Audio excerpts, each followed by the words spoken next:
ፊልሙ ሲጀምር ሱ የምትባል ልጅ የሆቴል ክፍል ውስጥ ራሷን አሳምራ ቆንጆ ሆናና ተውባ ፍቅረኛዋን እየጠበቀችው እንመለከታለን። ጭሞታ ስትፈልገው የሆነ ድምፅ ይሰማትና ድምፁንም ተከትላ ወደ ውስጥ ስትገባ ፍቅረኛዋ ከሌላ ሴት ጋር እየማገጠ ታገኘዋለች። በስልኳም ፎቶ አንስታቸው ግንኙነታቸው እንደተቋረጠ ትነግረዋለች። እሱም ይቅርታ እንደመጠየቅ አብራ ያለችው ልጅ ይወቅሳት ጀመር። ሱም በንዴት ከጓደኛዋ ጋር መጠጥ ይጠጣሉ። ሌሎች ወንዶችንም ቀላቅለው እስክትሰክር ጠጥታ ስትወጣ ላይ ትወድቃለች። ሁለቱም ለሰዓታት ይተያያሉ፣ አብረውም ያድራሉ።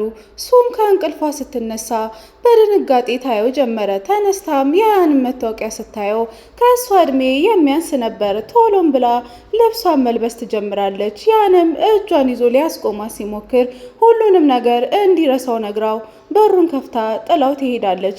ከቀናት በኋላም ሱ ያንን በአንድ ዝግጅት ላይ ታገኘዋለች። ያን ባለሀብትና ኢንቨስተር ነበረ።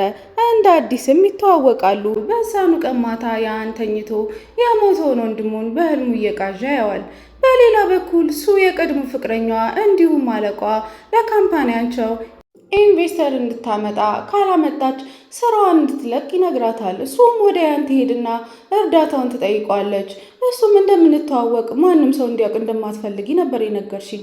እሱም ለካምፓኒያቸው ኢንቨስት ካደረግ የፈለግከውን ማድረግ ዝግጁ ነኝ ትለዋለች። እሱም ወደ እሷ ተጠግቶ ምንም ነገር ብሎ ወደ ዋናው ገንዳ እንድትዘል ይጠይቃታል። ትንሽ አቅማምታም ትዘላለች። ያንም ዋና እንደማትችል ሲያይ ደንግጦ ወደ ውሃው ይገባና ካወጣትም በኋላ በተቆራረጠ ትንፋሽ ያቀረበላትን ጥያቄ እንዲቀበል በድጋሚ ጠየቀችው። ማታ ላይም የሱ ጓደኛ ያደረገችውን ነገር መስመር የሳተ እንደሆነ ትቆጣታለች። ሱም ከእቅዶቿ መካከል አንዱ እንደሆነ ትነግራታለች። በቀጣይ ቀንም ሱ ጓደኛዋን እሷንና ያንን ፎቶ እንድታነሳ ይመካከራሉ። ያንም እቅዳቸውን ያውቅና እቅድሽ የማይረባ ነው ብሏት ጥሏት ይሄዳል። ሱም ተከትለው ጥያቄዋን ካልተቀበለ መጥፎ ሁኔታ ላይ እንደምትወድቅ እየነገረችው አለቃዋ በድንገት ይመጣና ገንዘብን ፈልጋ ነው ብሎ እየጮኸ ያፈጥባት ጀመር። ያንም ይህንን ሳይ የሰውየውን እጅ ጠምዝዞ ያስጠነቅቀዋል። ከዚህ በኋላም ያን ከሱ ጋር ለመስራት ተስማምተው ስራ ይጀምራል። ያንም እቅዳቸው እንደተሳካ ለጓደኛው ይነግረዋል። ከመጀመሪያውም ያን ሱን ሆን ብሎ በእቅድ ነበር ተከታትሎ ያገኛት።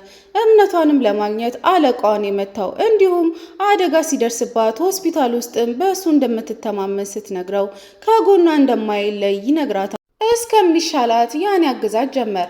ማታ ላይም ያን ሱን ወደ ቤቷ ይሸኛታል። ሱም ለሱ ያላትን እምነትና ፍቅር እጁን ይዛ ትገልጽለታለች። ያንም በውስጡ በጣም ይደሰታል። እቅዱ እንደተሳካለት ያስባል። ድግስ ላይም ተጠርተው አብረው ይሄዳሉ። የድሮ ፍቅረኛዋም ከእሷ ጋር እንደተለያዩና እንደማይፈልጋት ሰዎች በተሰበሰቡበት ያወራል። ሱም ሰምታው የያንን እጅ በመያዝ ፍቅረኛዋ እንደሆነ ትነግራቸዋለች። ሰውየውም በጣም ይደነግጣል። ሱም ቀጠል አድርጋ ከሌላ ሴት ጋር እንዳገኘችውና እንደተወቹ ለሰዎቹ ትነግራቸዋለች። ለዳይሬክተሩ እንዴት ሱን እንደተዋወቃትና ቤት ውስጥም ስራ ላይም ጎበዝ እንደሆነች ይነግረዋል። በተመሳሳይም ሱ ለዳይሬክተሩ ሚስት ስለ ፍቅር ህይወታቸው ትነግራታለች። ሁለቱም ግን እየዋሹ ነበረ። ውጪ ላይም ቁጭ ብለው ያን ምንድነው ሽልማቴ ሱም የስራ ባልደረቧ እንደሚሆን ስትነግረው ጠጋ ብሎ ሊሰማት ሲል ደናደር ብላው ጥላው ትሄዳለች። በቀጣይ ቀን ማታም ሱ ወደ መኪናዋ እየሄደች የድሮ ፍቅረኛዋ ይዞ እኔ እንድነካሽ ፈቅደሽልኝ አታቂም እያለ ሲያንገላታት ሱም አያገባህም ብላ ስትሄድ እጇን ጎትቶ ይመልሳታል። በድንገትም ያን ይመጣና ይመታዋል። ሱም እቤቷ ውስጥ የተመታውን እየጠረገችለት በጣም ይቀራረባሉ። መቀራረባቸውም ሱን ያስደነግጣታል። ተነስታም ትሄዳለች። የኪችኗም ጣሪያ ያፈሳል። ያንም ይሰራላትና እሷ ቤት እንዲያድር ትፈቅድለታለች። ማታ ላይ ሙዚቃ እየሰማች ማዳመጫውን ያዋልቅባትና ስትዞር ጋውን አድርጎ ታየዋለች። ትፈዛለች። በዛው ሰዓት በሩ ይንኳኳል። በቀዳዳ ስታይ እናቷ ነበረች። ቶሎ ብላ ያንን መጋረጃ ውስጥ ተደብቀውና በሩን ትከፍታለች።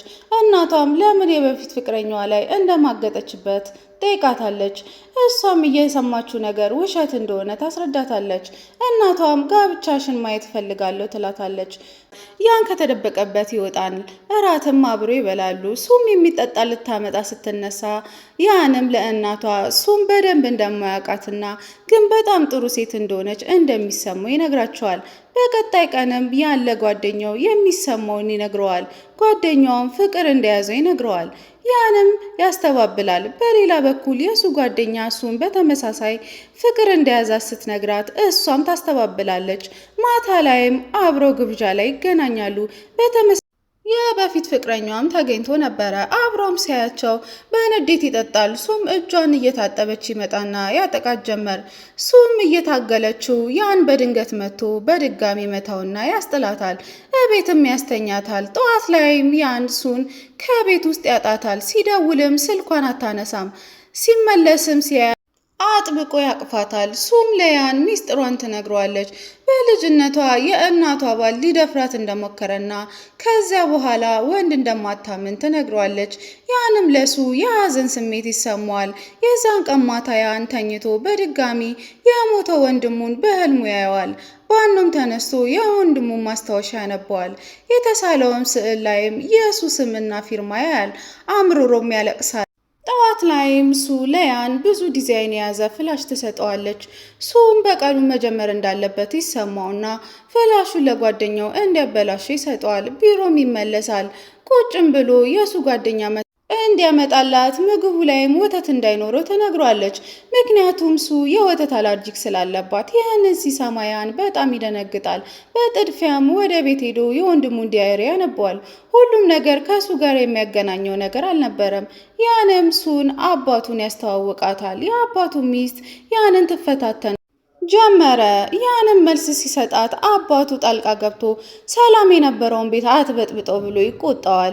ወንድም የሞተበት ቤት መምጣት አልፈልግም ብሎ ሊሄዱ ሲሉ ፎቶና ወረቀቶች ከላይ ይበተናሉ። ሱም ወረቀቶቹን ስታያቸው የእሷ ፎቶዎች ነበሩበት። ሱም ነገሩ ሁሉ ይገባታል። ተከትሏትም ሲጀመር በውሸት ቢሆንም አሁን ግን እንደሚያፈቅራት ይነግራታል። ሱም እኔም አፈቅርሃለሁ ግን የሰጠውን እድል አበላሽተሃል ትለዋለች። ከቀናት በኋላም የያን ጓደኛ ሱን ሁሉንም ነገር ያስረዳታል። የሳለችውንም ስዕል ፊርማዋንም ያሳያታል። ትዝም ሲላት አንድ ቀን የያን ወንድም መድኃኒት ይዞ ራሱን ሊያጠፋ እንደሆነ ሲገባት ትስለውና ህይወት ጥሩ ናት፣ መኖር ይገባሃል። እሱም የያዘውን መድኃኒት መሬት ላይ ጥለዋል። ለራሱም እድል ይሰጣል። ያንም የእነሱ ንግግር ይሰማል። ወንድሙም እንዳረነችለት ያውቃል። ተያይዘውም ወንድሙ የተዋወቀችበት ቦታ ይሄዳሉ።